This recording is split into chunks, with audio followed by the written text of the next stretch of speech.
Hey everybody, this is Anthony Rocco with Appliance Buyer's Guide. Today we are talking about bagless vacuums. Miele versus Dyson. Which one is worth your hard-earned dollars?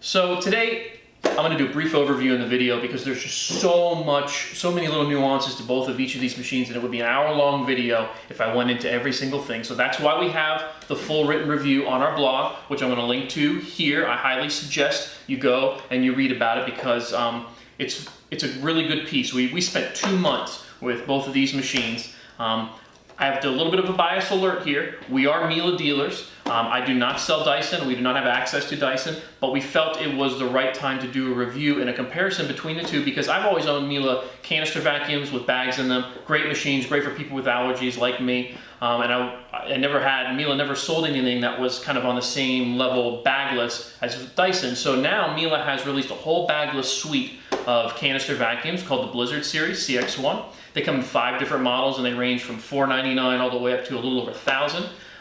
Whereas the Dyson product start at $3.99 for the big ball, and then they go up to, I believe, $5.99 is the most expensive model and configuration that you can do. So I felt it was the right time to basically purchase one of each and use them both in our home for a couple months to see, our thoughts at Appliance Buyer's Guide between the two, and which one we liked, what we liked about the Dyson, what we liked about the Miele, what we didn't like, and which one is worth your hard-earned dollars. The Miele is definitely a more expensive machine, no doubt about it. The Dyson at $3.99 out the box comes with the turbo brush ready to go.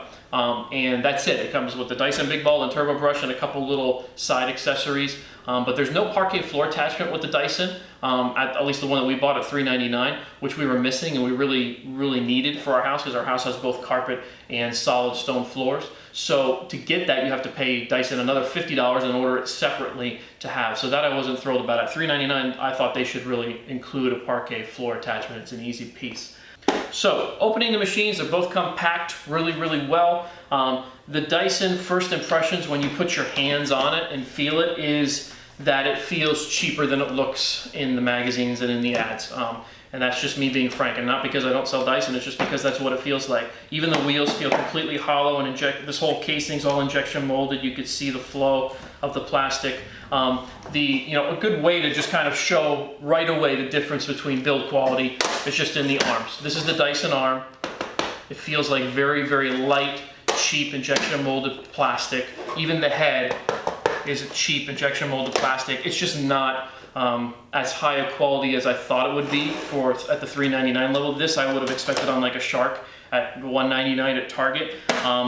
Compare that to the Miele Case has a very nice solid feel to it. All the plastic used on it is that nice high quality thick resin plastic that looks like it can take a beating. Even the plastic handles here feel like they can take a bunch of abuse. And then you get to the arm.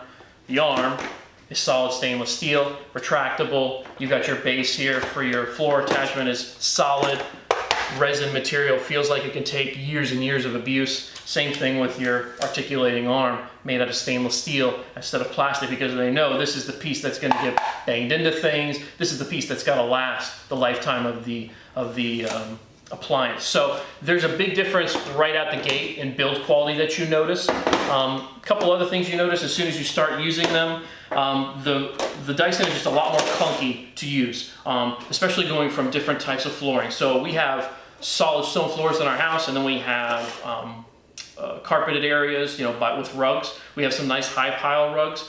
This machine is very aggressive with high pile because there's no adjustment for it between low pile and high pile. It sits at the same level no matter what kind of flooring you put it on. So if it sits at the same level, that means they kind of have to engineer it to work with any type of flooring, so they got to make sure it works with the very finest commercial quality flooring, and then they don't really worry about what's going to happen above that. So in our business where we have commercial flooring, commercial carpeting, it works very, very well because it gets in deep and gets the dirt out.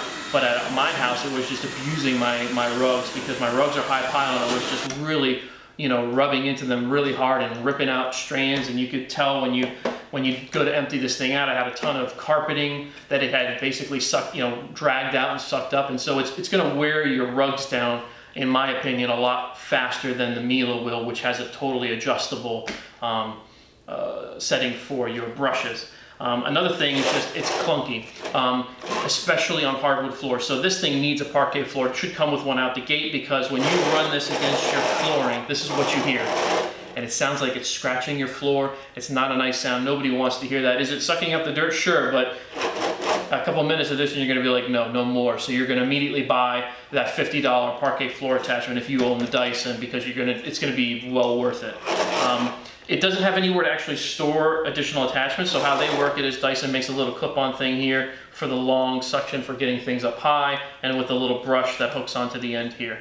That's how they work their system. The Miele, in contrast, comes with all of its accessories that can be stuck into the back here. So here's your long suction, and here's your short suction for like stairs and cars.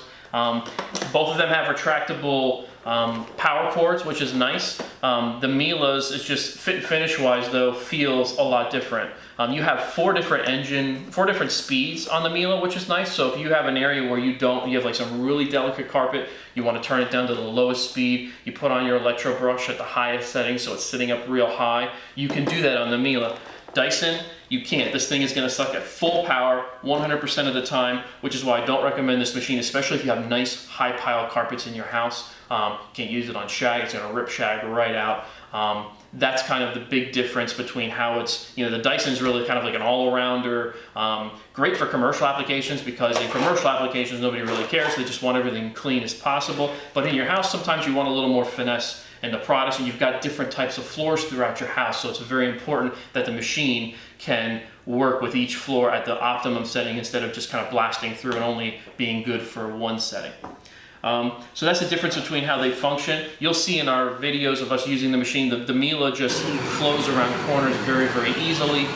Using the Electro brush on the Miele is a treat because it's pulling the machine along. It makes vacuuming easier. The Dyson doesn't have that. The Dyson is a lot more back and forth, a lot more work on your part. Getting it around corners is not as easy as they make it look in the at least not that I found. It wasn't as easy as they make it look in the advertisements either. It does pivot, but it just takes a lot more work. So while the Dyson looks, especially with these little wheels on the bottom here, looks like it should work a lot better than the Miele as far as exterior design goes, in practicality in real life for us it did not. A couple things about the Dyson head that we found, and this is an issue that we run into on the Miele, but the Dyson, it's especially a problem because it is suction powered. What happens is if you live in a home like I do with a lot of women, I have a wife and two little girls, there's hair everywhere. So when you go and you vacuum and you vacuum and you vacuum, hair starts to get stuck in the machine. And if you don't clean this out after every time on the Dyson, very quickly it starts jamming and this starts going slower and slower. That's one issue with the Dyson. You've got to keep it clean of hair because it wraps around the spindle here and could cause it to slow down significantly. That will still happen on the Miele, but not to the same degree because the Miele is actually powered with motors. There's actual motors in this that turn this thing as you use it. So it's never going to get stuck. Or at least it's going to take a heck of a lot more hair for it to ever get fully stuck where it's not going to function, whereas the Dyson gets stuck pretty quickly because it needs free-flowing movement so that the suction can actually start up the turbo brushes. Another thing we found right away was cleanability. Miele versus Dyson as far as cleaning out these canisters. So with canister vacuums, you don't have a bag, so it's all up to you to clean your dirt out. And the Dyson, both of them have a very easy quick release tab. The Dyson has a quick release right here that you just pull, it drops, and you can shovel out your dirt that way very quickly. The Miele has the same. The Miele actually you just pull up on here, and it's got a little tab on this part that you push the button, and it flops open, and all the dirt flies out. That's not where both of them are easy to clean every day. It's when you need to do an intensive cleaning that we found a huge difference between these two. So after you use these machines for a month or two, you're gonna, and we're on the second month, so I just cleaned both of these machines. That's where, you know, the inside has gotten now caked with dirt that isn't falling out when you do your normal, like, every time cleaning. And so that's when you're like, okay, now I need to give this a thorough cleaning. The filter in the Dyson in particular has to be cleaned quite a bit more than the Miele, and I'll explain that why in just a second. But cleaning these out by actually opening them up, flushing water through them, and then getting a towel in there to clean it all out, the Miele is far beyond much easier to clean out than the Dyson.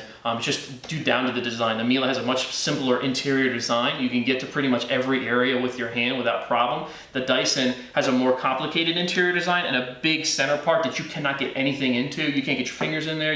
There's really no way to clean up in there. So that reason alone, I wasn't thrilled with how the Dyson was designed for cleanability.